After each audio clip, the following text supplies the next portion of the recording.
Okay, we will start with Dr. Kaiser, the director of our program, Global English Language Teaching Institute. Dr. Kaiser, you have the floor. Well, greetings. Well, thank you all. My name is Dr. DJ Kaiser. I am the director of Webster University's Global English Language Teaching Institute. We're very excited to have you here for our first and inaugural webinar event for the GELT Institute. We just want to tell you a little bit about us. So we're dedicated to increasing the professionalism of English language teaching in the US and around the globe. Through program offerings, grant activities, and events, the GELT Institute has been designed to empower teachers to use language classrooms to support academic and professional advancement, to promote exploration of diverse identities, and to help teachers reflect on their role in the field of English language teaching at local, national, and global levels. Also, if you're interested, please reach out to either Dr. Mansouri or I. We'd be happy to give you information on our MA and TESOL program. It's available fully online from around the world, and we have campuses in Uzbekistan, in Athens, Greece, and in St. Louis, Missouri. We are accepting international students starting this fall, and we also offer a TEFL certificate program. We'll put in the chat a link to the Global English Language Teaching Institute website in just a moment. But right now, I want to take a moment and introduce our speaker, Dr. Sohail Mansouri. He has been with Webster University since 2018. He is a visiting assistant professor of teaching English to speakers of other languages. He was director of a Star Talk grant from the U.S. Department of Defense. He is co-project director currently for a National Professional Development Grant with the U.S. Department of Education. He's done presentations on sheltered instruction, the SIOP model, IELTS, heritage language learning, and just yesterday, he was doing a webinar for Tajikistan's English Without Borders. So I'm very proud to introduce my colleague and someone who I consider a friend, Dr. Sohail Mansouri. Okay, thank you. Thanks, DJ. Thanks so much. Okay, everybody. I'm really happy, excited. The first webinar. I see some familiar faces here from Webster, our adjuncts and other friends here. Let's start. We will be having a couple of slides to go over gradual release of responsibility, and I would like to have some time at the end, if time allows, we get into breakout rooms and discuss more in details how you guys apply gradual release of responsibility if time allows. We will see. If you have any questions, post them in the chat box. I'm not able to see the questions, but we will get back to them hopefully the last 10-15 minutes. And here we go. Today we are going to talk about gradual release of responsibility. I have a couple of questions that I will get back to them at the end or even through the session. So the first question is that how do you keep students engaged in your classroom? Okay, that's always my first question, that how do you keep them engaged in the classroom? What do you think of gradual release of responsibility right now? Okay, just keep them in mind for now. To what extent is a teacher responsible for performing a task? I remember when I was learning English in Iran, it was just the teacher-centered. Teacher was teaching English and we were all listening to the teacher, and then we felt good because our teacher knows more than us, and then we went home. That was fine, but to what extent teacher is responsible for performing a task? Can I, as the teacher, go back to previous phases that we will be discussing in gradual release of responsibility and reinforce them, or the teacher should go from 1 to 4 and rarely comes back? We will discuss them all in details. Gradual release of responsibility. Moving from the teacher's knowledge to a student's understanding and application. That's the main goal of gradual release of responsibility. So teacher has the knowledge, but that knowledge, we want to move that from to students understanding first, and then students can apply that knowledge on the task. So keep in mind that understanding comes first and then applications after that, how they apply that.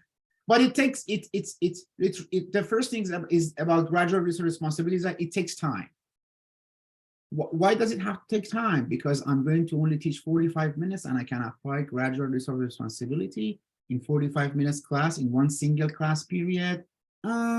We will discuss that. It takes time because most of the job falls under planning the instruction before you step into that 45 minutes, 1 hour, or 1 hour and a half hour classroom. It takes time for instructional planning. We will discuss that in details, why it takes time. Planning, I need to keep in mind that there are diverse groups of learners in the classrooms. To what extent I want to provide scaffolding for every group of students? Am I going to apply gradual release of responsibility for the whole class, or just for individual learners or small group learners? Why is that some students find, as an example, the reading a passage easy, others find the reading a passage, they just struggle reading the passage? Sometimes a teacher needs some strategic interventions for some specific group of learners, or just an individual, or probably the whole classrooms. So it takes time. As I always say to my friends, to my teachers, to our colleagues, is that teaching is 1 hour, but preparing what you want to teach, the materials, instructional planning, might take more than 1 hour. And gradual release of responsibility is one of those instructional models that I want teachers to take time before they step into the class to figure out what they want to do, how they want to apply that framework. Teachers, basically, with the gradual release of responsibility, engage students in purposeful instruction. And that instruction is designed to meet the needs of individuals and a small group of students. When we talk about gradual release of responsibility, everybody comes with the idea of, oh, I know, I do, we do, and you do with the whole classroom. Yes, that is correct. I do, we do, and you do. But that type of approach, I can say that's a simplification of gradual release of responsibility just to a very serious, strict of sequential moves that a teacher is expected to accomplish in 45 minutes. That I do, we do, and you do is still there, but for the whole classroom, yes, it works. We are going to give a different approach today on that. So we want the teacher wants to have a purposeful instruction. By purposeful instruction, I would say the planning you have before the class. How do you plan to group your students? What type of groupings is that? Are you going up, or do you have students with lower level of proficiency, with higher level of proficiency? Do you have students with special needs, and so on? And then we want to address the individual needs of smaller groups of students. But let's see how many phases are with a gradual release of responsibility. Focused instruction. Focused instruction, okay. Teacher model their thinking and understanding of the content. So as a teacher, I sit in front of the classroom, I have my planning ready, I have the passage ready. Let's say I want to teach English, I have a passage I want to teach, and the passage, the skill that day I want to teach is guessing the meaning from the context, or summarizing a passage, or comparing and contrasting. That's the focus of my lesson that day. As a teacher, I will need to model my thinking and model my understanding of the content. So how do you do that? Oh, think alouds. So when I want to model it for my students, I will do the think alouds, I will talk aloud, and then my students are observing me how I'm approaching the task, by how am I modeling my thinking, and how I'm modeling my understanding of the content. The content refers back to, let's put it in simple language, the lesson you want to teach that day. So you establish a purpose as a teacher, identifying a goal or the target. So I would say that out loud because my students are watching me, are looking at me, are observing me. I would say, okay, the purpose is today is I want to do this, I want to do that. Identifying the goal or the target. Modeling and think aloud. As I always say that, just show me how to do it. I had teachers that they told me, sorry, just read the instruction and answer the questions. Is that difficult? Yes, teacher, that's very difficult. If I wanted to read an instruction and answer the passages, then why would I need a teacher? Just show me how to do it. Explanation is not enough. A student needs to see it for themselves. this is the moment that teacher can provide opportunities to build or activate the background knowledge. By building the background knowledge means my students, they don't have the background knowledge on the topic, on the content I'm going to teach. Yes, I had students in St. Louis that they don't know what a shower is. Shower. As simple as that. So I need to build the background knowledge for that. We had a picture that a boy was standing on the sand, and we showed that to the classroom. Everybody said, oh, some people said the kid is standing on the beach. Some people said, oh, the kid is standing in a desert. So different background knowledges. So I want this thinking aloud will help students to build their background knowledge. And if they already know what lacrosse is, because I didn't know what lacrosse, the sport is, lacrosse, before I come to the US. So then if they know what the content is, you're actually activating their background knowledge. That aha moment comes up. Oh, I know, teacher, are you going to talk about snow and the issues with the snowing? Okay, because we have some people we have some students who have never seen snow or experienced being in the snowing weather. So the first part is focused instruction. I model my thinking. I model my understanding of the content. I set the goal. I will show them how to do it. And by doing also, I'm building the background knowledge or activating the background knowledge. What is the next phase? Oh, guided instruction. By guided instruction, I want that it falls application comes up. Learning in general, if you are a mother, if you are a father, if you are a teacher, you know that learning happens, progress goes forward when they get an opportunity to try to themselves, for themselves. If you want to learn it, just do it. I see some teacher says, hey, do you understand? Of course, I would say yes, because I want my teacher moves to the next phase of the content. But that's saying yes does not mean that they have applied the content. So all the students nod back and say yes, and it's perfectly clear, but no, that's not the one we want to do that. By guided instruction, you as teachers can prompt, question the students, facilitate, or lead the students through the tasks. We all do these things because the goal is to increase the students' understanding. But let's go back to prompt. What is prompting? What do you mean solely by prompting? Prompting is, I have a couple of examples. I have a group of 3 people doing some speaking practices. And they're talking about their favorite fruits and what fruits they like, what fruits they don't like. By the time they are being in that workstation and talking, I will put the pictures of different fruits on the board so they can refer to those pictures and increase their understanding. So putting that pictures there, those images of the fruits, is a type of prompting. Another example of prompting is repeating the mistakes they make. Oh, my father goed to the park yesterday instead of went. And you say goed. You say, oh, teacher went. That's a type of prompting. Even other classmates' feedback falls under prompting. You can question students because you want them to apply. See, in these sections, you are not doing it for students. You're scaffolding the instruction by prompting, by questioning, by facilitating, by leading students through the task. You're leading, you're just walking with them, okay? You don't have them on your shoulder and help them to get to the point. The goal is to increase the students' understanding in each section. When we talk about guided instruction, when we talk about scaffolding, I always remember that these constructional scaffolds that the worker can climb up if they want to paint the wall or if they want to change a window. So instructional scaffolds acts like a constructional scaffold, okay? They're temporary. They temporarily brace a structure that is not yet sturdy enough, stable enough to stand on its own. So they extend the reach of the worker beyond what they could attempt without assistance. And there is a metaphor here that in building constructions, scaffolds are made of steel, of course. But in our classrooms, in our instructions, the scaffolds are composed of robust questions, prompting, and cues.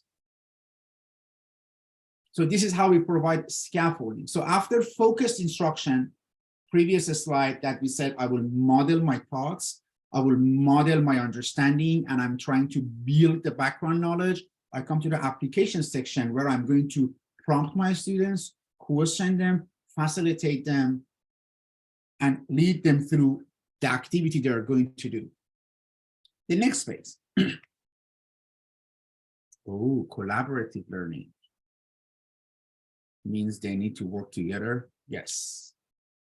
This is a time when students consolidate their thinking as they come to the novel tasks and challenge their thinking. This is when I create those workstations and I want them to work together. There is a lot behind those workstations. Who is students need to go with what group? What is my group configuration? These falls under that instructional planning before the class. Sometimes I see that some teachers come up right at the moment with, you go with this team, you go with that team, that's perfectly fine, but there needs to be a thought behind how you group them together. Example of collaborative learning, I put here workstations or group workings. Why? Because it provides the students with solve the problem, discuss the task, negotiate, and think with peers. Be careful when you put them in groups. I remember when I was in Florida State University, I put students in groups. Two of them from China, 2 of them from Taiwan. It didn't go that well because of the tensions between those 2 countries that time. So keep in mind all factors when you're creating those workstations. And this is the moment that we want, if students wants to learn the language, they need to use the language. We put them in groups and we leave them alone. We don't give them any one role. They're not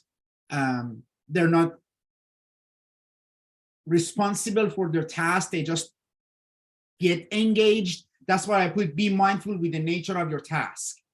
That falls under instructional planning before you come to the class. The task you design motivates them to get engaged. The task you design must be in interest of your students if you want them to get engaged.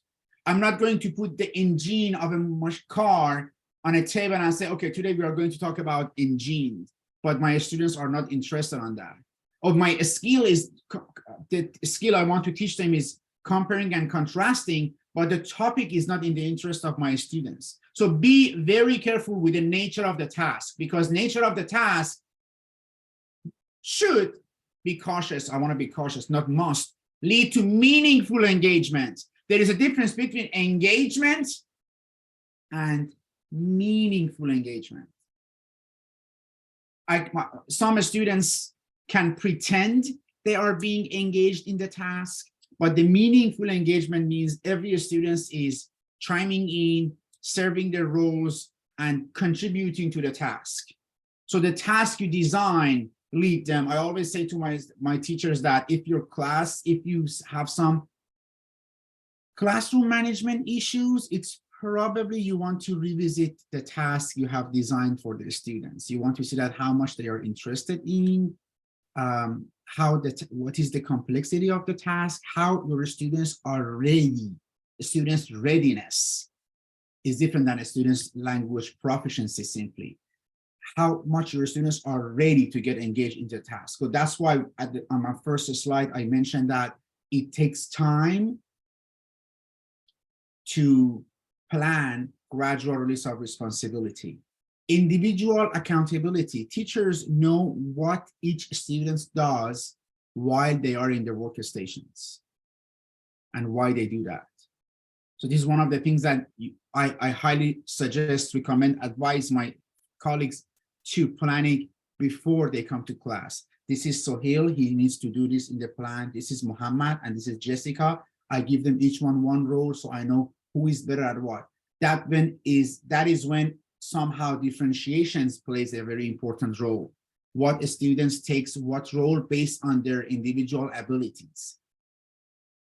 The task require contribution of all the members. So when it comes to collaborative learning, be careful of providing opportunities that students can problem solve, discuss, and negotiate. The task you design is very important. I just don't copy and paste a passage from the internet and give it to all the students. They take care of that. If I do so, nothing's wrong with it, but probably I'm not appreciating differentiation and gradual release of responsibility and meaningful engagement. Everybody is just trying to be engaged, even they can fake it. I hope I'm not going too fast. Independent learning. This is the goal of all of our instructions. We want them to be independent. We want them to learn fishing rather than giving them a fish every day. But what independent learning follows after? Learning at this point should not stop when independent phase of instruction begins. So we don't want them that start happening when the instructions begins. Be mindful with the task, again, you develop at this stage. What kind of task are you talking about? Some of the tasks are fluency building. By designing a task, I want them to just practice whatever they learn through this 1 week of instructions. So practicing the learned skills, okay? You can build a fluency building with that. You can do a spiral review. You can ask them, the task you design encourages them to revisit the concepts that will be integral to the upcoming lessons. So the task I'm designing, they go and review the concepts that will be integral, helpful with the next week instructions. Next week content is coming up. Be careful with the task that it could be an application of skills and concepts. I want them to write a research paper, because by research paper, they will combine, they will consolidate the background knowledge they have, and they will do their own research, and they come up with the research paper. So each one of those falls under independent learning. It depends on the student's level of proficiency and the student's readiness.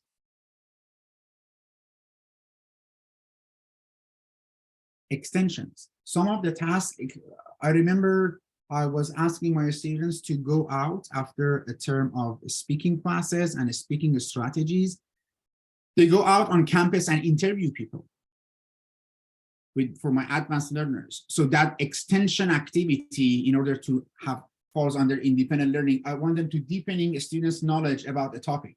They can go out and interview people with the knowledge and experience about the topic. Which one I should do? You could do each one of them to different group stations based on their proficiency level, based on their readiness. See, gradual release of responsibility by itself somehow provides differentiation as well, differentiation strategies. Some general thoughts on gradual release of responsibility.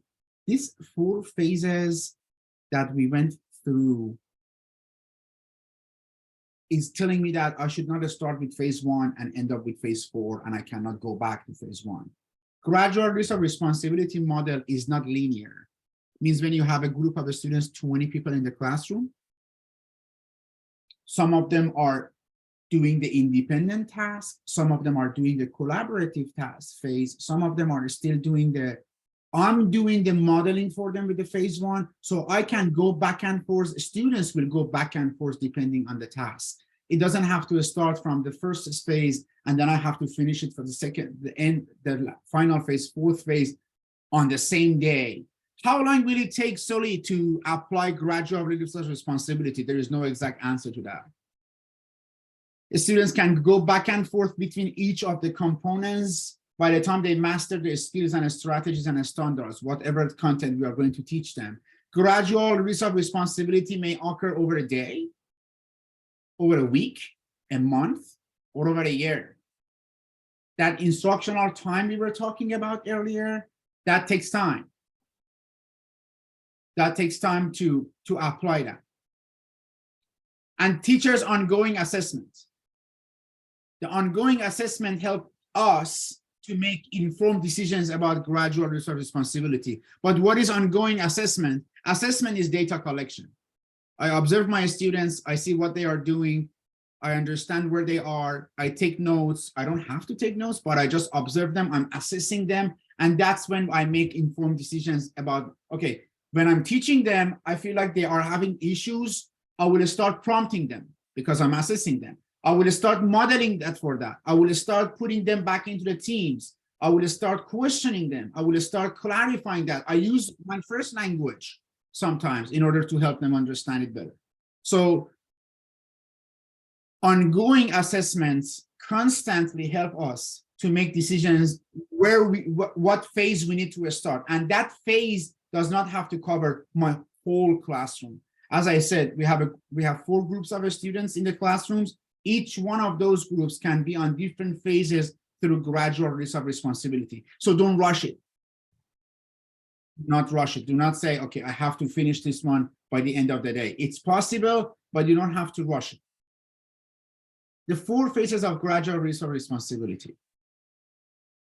If you want to know more about that, I use the framework for Fisher and Frey 2008.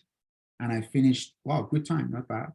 Okay, good timing. Let's jump to question and answers. I will stop sharing. You can unmute yourself, ask questions. You can make comments. Please, I encourage you to make comments and let's discuss that. We have good amount of time. Some more people are joining us. Let's benefit from each other's experiences and knowledge. Here we go.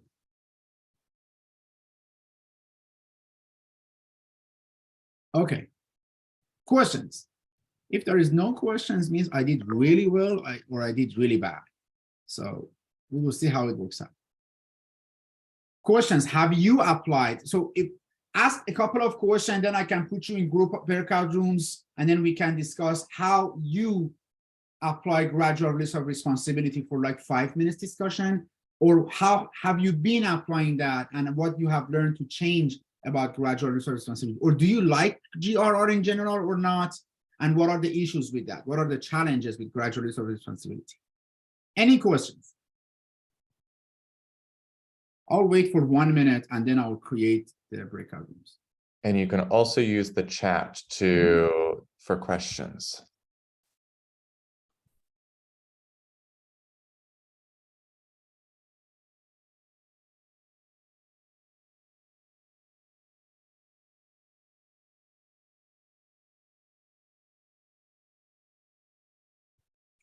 Teachers wait time. Yeah, good evening. Can I ask a question? So you talked about the groups, right? And then you said that each groups might take different time. It means that students will stay in the same groups during several lessons in order to complete certain phase, let's say.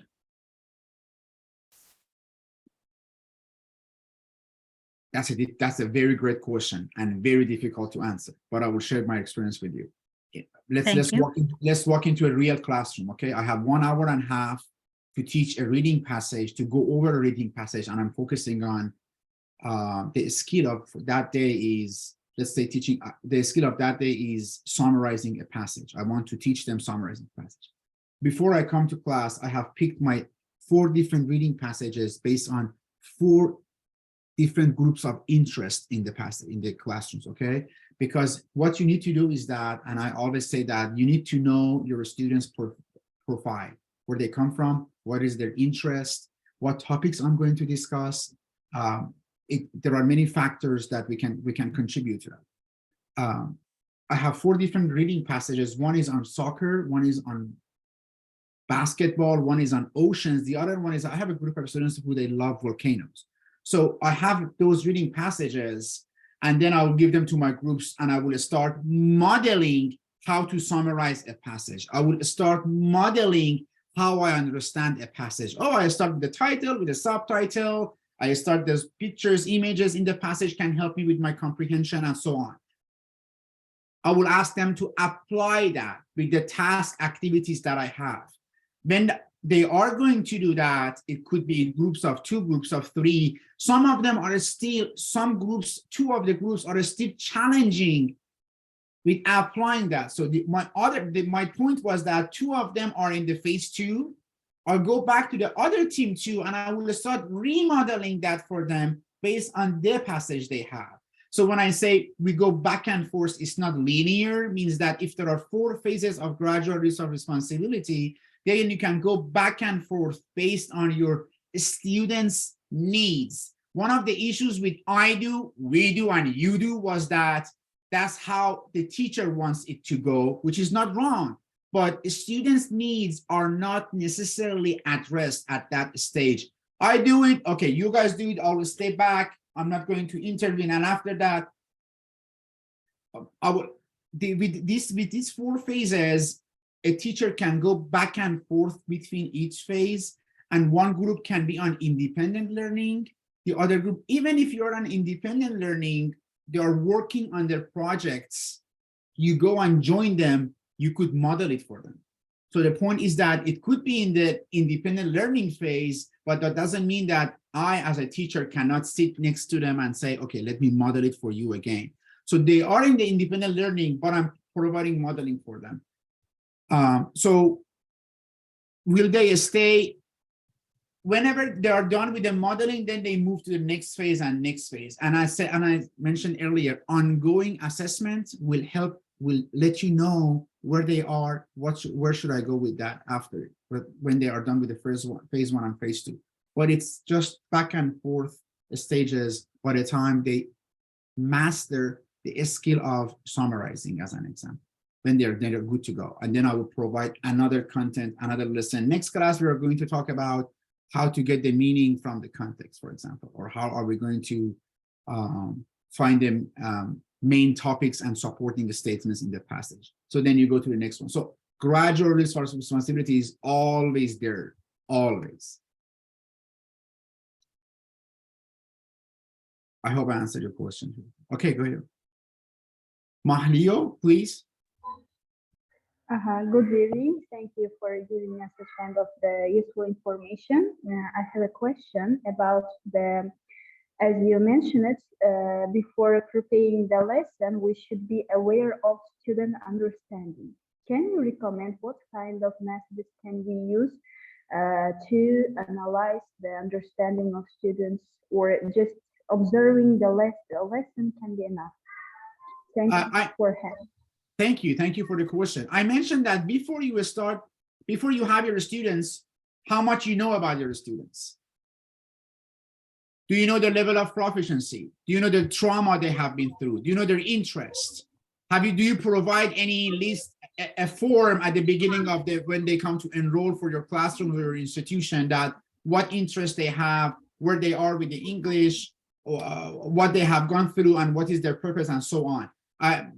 Understanding, I didn't specifically mention that at the beginning. I just want to ask my teachers, our friends, is that the more you know about your learners, the better you can pick the right content for them. And that is triggering them. If the students are not interested in the task, they will probably they will be bored and frustrated during the course of task. So some people come to me and say, oh, sorry, why my students are not interested, or they don't like what I'm teaching. There are a million factors out there. I don't know, but I always ask them, what topic are you? What is the content you are providing to them? To what extent do you know about them? Are you talking about are you teaching them through their interests? You're teaching their skill, but are you teaching them through their interest? Do you know about their interest? So the more you know about their interest, that can help with their understanding. And then you will start modeling that for them, and then you go from there. Thank you. And I believe we have a few things in the chat. Are you able to see that, or would you like me to read them? Let me see. I can read them. Let me see. Will there be a certificate for the participation, Dennis? We can provide that for you. Why not? I'm completely new in teaching, and I think I need gradual research because I am overloaded with taking all responsibility. Thank you. Thank you. That's the main point of the whole discussion. Thank you. And then Ramin says, thank you so much, Dr. Mansouri. Can you provide some suggestions about applying extending graduation outside of the classroom through homework assignments, online exchanges, etc., as well as bringing this independent learning back to the classroom? And then he says, Mercy. So let me go back to the outside classrooms. Falls under, Ramin, I would say it falls under that individual learnings that it all depends on the task you design and you give them, you send them home with the assignments. If the last slide, we talk about spiral review, extensions, which one based on your students' readiness, students' level of proficiency, we assign them the assignment. For the online exchanges, that's a good question, Ramin, I think. And then as well as bringing this more independent learning back to the classrooms. For the online exchanges, I haven't done online exchange with gradual resource responsibility. I need more. Ramin, you can unmute yourself and tell us what you mean by online exchanges.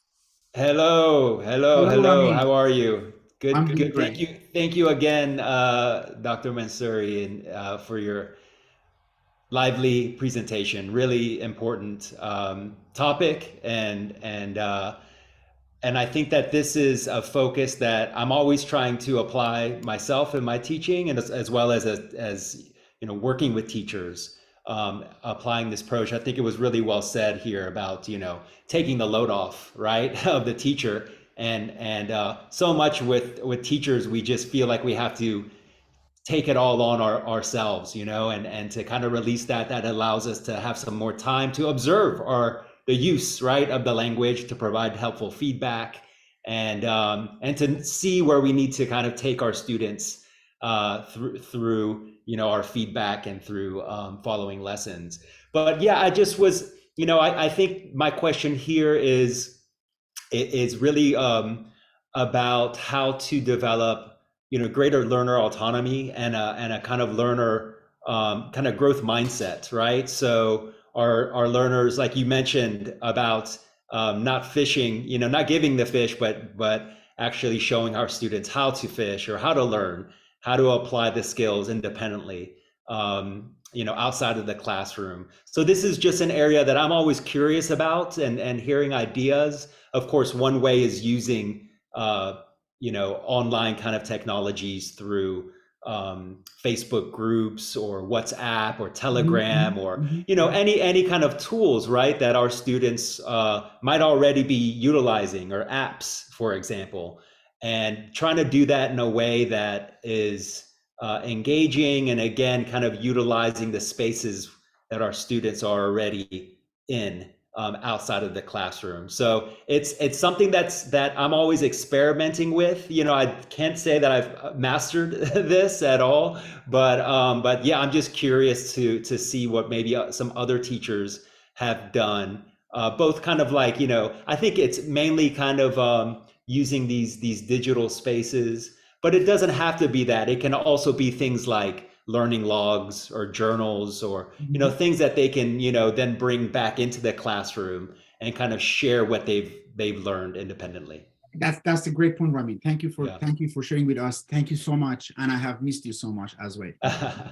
Ramin, what we do, one thing that we have done here is using the Jamboards as a collaborative tool, which has worked really well for us. With what we assign students to work together based on that group configuration and their needs. And then we have the Jamboards, as we talked about, the online tools. There they can follow the instructions, and we will see what phase they are based on the gradual resource responsibility. Scaffolding, to me, is not only on teachers' shoulders. Even when the students work together, they can provide a scaffolded instruction for each other as well. Other things that I would do is, you mentioned Facebook or WhatsApp. They all work well. In terms of how we can put them together to work, that's a good question. I don't know. I haven't. Anybody else wants to help with me and Ramin on how do you apply gradual resource responsibility on online exchanges? Anybody has done that? So I might add in Flip, so previously known as Flipgrid. So Flip allows you to create very focused tasks. So you can have the instructor who does that focused instruction and then creates different topic threads where you can guide them very specifically what I like about Flip is it also creates many communities of learners. Mhm. So in addition to individuals doing these guided activities, you can have learners watching each other's and responding to each other's. So can become much more collaborative. Excellent. Excellent point. Yeah, Philip was amazing. And Ramin, Ramin, thank you, Ramin. He posted a link in the chat box for everyone who wants to use that. Excellent. Oh, DJ also put the Google Jamboards there too. Good. See, this is what I love about webinars. Everybody just chime in. That's perfect. Excellent. Any other question? Thank you, Ramin. Thank you, DJ, for your reflection. Any other questions, team? Any other experiences? Any other challenges you have with gradual release of responsibility? Why is good GRR sometimes difficult? Because I think that sometimes culturally, when we put the students in groups, the students don't like it. They always want teacher to do the job. That's another aspect in some EFL contexts. We had a father in St. Louis who was observing a teacher and came to the principal and said, the teacher is not teaching. Kids are in groups working with each other. Why teacher is not teaching? Well, see how first culture can affect the instruction. That was one of the challenges. But it is not I do, we do, you do. That's simplification anymore. Any other thoughts?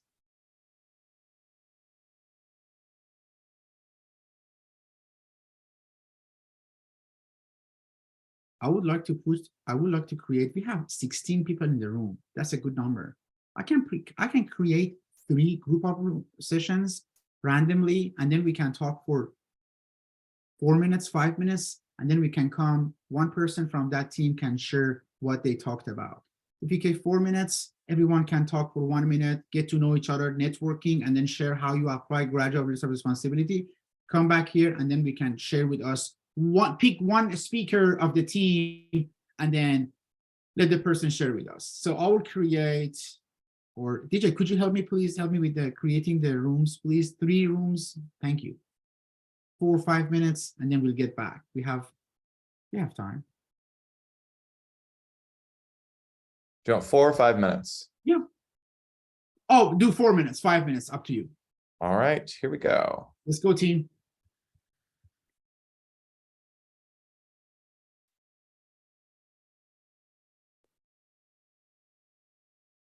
So you should see an invitation to join a breakout room. And click on the And people are starting to join. join. Great. Or 2 teams. I'm joining team room 2, DJ. Okay.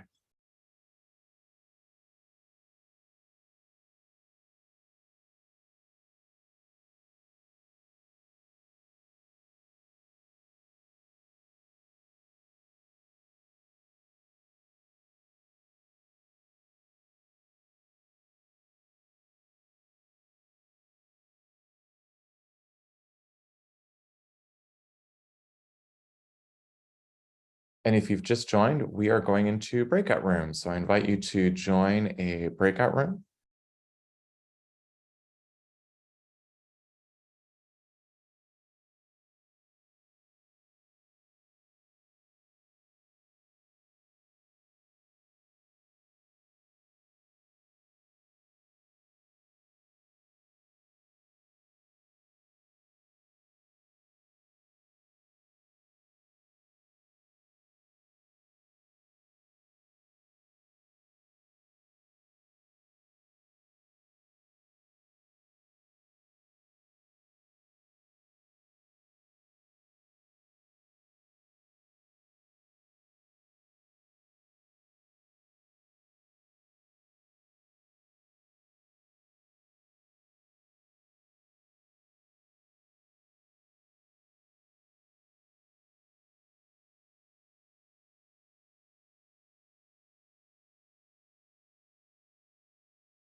Your time out.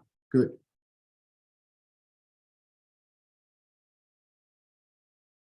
Okay. Thoughts? Did you just talk about other things like Ramin and I, not gradual responsibility? Or you just talked about... That's not true. That's not true. We had a very interesting conversation, and Elnara brought up a great point as far as what are some different ways that we can kind of assess our learners, maybe stimulate kind of recall, right, of prior learning, but also maybe assess. I got Elnara, from your question, also to kind of assess what they know, right, and how to do that in different ways, not just through modeling or but also just jumping in, an inductive approach, right? Just assessing, kind of doing what you actually want your students to do, what the objective is, and assessing, what their ability is. So I'm glad that you brought up that point. I was just thinking about that actually in some work that I was doing earlier today. That sometimes this kind of inductive approach where we just do what we want, right. Yeah. Or I can be the best kind of approach. Yeah. Sometimes you do explicit instruction, and that perfectly works fine. Perfect, Ramin. Thank you so much. Thank you. Thank you. Any other thoughts? The other team. Have you done a gradual responsibility? What are the issues? What needs to be changed? Where are we going with GRR later in 2 years and 3 years? It has started from 1983. Now we are in 2023. And then where will we there? The future. Any other thoughts? The main goal is, okay, DJ, go ahead if you want to say something. Yeah, I just wanted to say, I've often thought about the I do, we do, you do, because it's an easy model, but I really like how you've talked about that it's not linear. So you've got this focused, guided, collaborative, and independent, and really thinking about within a lesson and across lessons and with different groups, so many more configurations of how I can jump around, and it makes my decision-making as a teacher more dynamic. So I really appreciate that. Thank you. Thank you. Hello, everyone. May I say something? You can say something, Diana. Hi. So thank you so much. That was really motivational. I really appreciate everything you shared. In our group, we were talking about modeling and how we find that crucial for making activities work. And then Dr. Kaiser mentioned that think aloud protocols are very helpful for especially low-level students. And in my experience, helping students with their reading tasks, so I don't show them how to make inferences and think aloud, showing them my thinking process for arriving at an inference and then guessing meaning from context, it doesn't really work. And it was really a really interesting discussion that we had. So thank you for this opportunity. Really Thank you enjoyed for it. sharing that with us. Thank you, Diana. Thank you so much. Thank you. Any other thoughts? We have 4 minutes. Have you applied that? Is it easy? What phase is your favorite phase? Yeah, can I Go say ahead. something? So in our groups, we discussed it as jigsaw reading, right? Jigsaw reading can be a really good example for this type of teaching when students receive topic and then they receive different articles and then they explore it independently.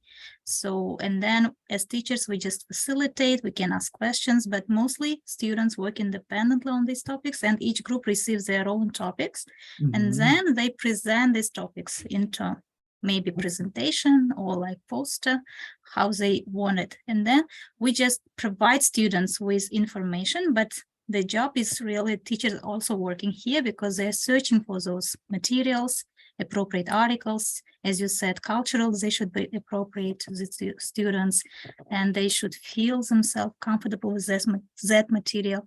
And then just students will take responsibility of exploring this material.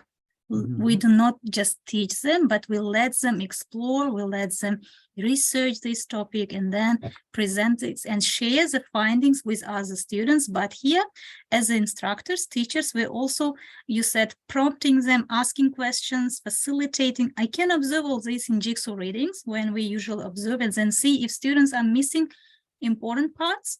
As teachers, we can ask questions or prompt something or just lead maybe to that direction, which maybe they are missing in this presentation, right? I guess jigsaw readings, which we are using very often in our MATSL program, these are really good example for gradual release You responsibility. talked about right? jigsaw readings when our graduate students are going to read an article, they complain that it's a long article. I do modeling for them, how to Okay. read an article, where to read, and how to read that in the graduate level. And Such a they will be fundamental like, stepping stone. Like everything you said resonated with me so much. I've been a teacher for the past 20 years and never really thought about it as gradual release of responsibility, but thank you, Diana. Thank you. Yeah, it's just we keep modeling that even for the graduate level students, how to read a passage, as simple as that. Yes, perfectly fine. Thank you. Thanks for sharing that.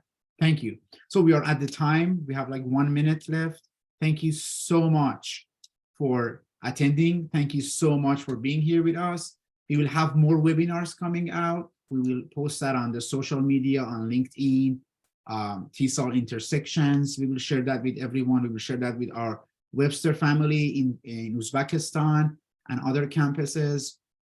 Stay tuned. We are going over the applications, and then you posted some comments on what you want to learn. We will definitely take them seriously with Dr. Kaiser. We had a lot of information on what people want to learn more about. We will work on them. We will identify the right speaker for each topic. We will invite them to our webinars. Just stay tuned. Let us know what you need to know. This is our first webinar. We are still learning, but it's turning out to be really well with your support. Thank you so much. So I will stop recording and then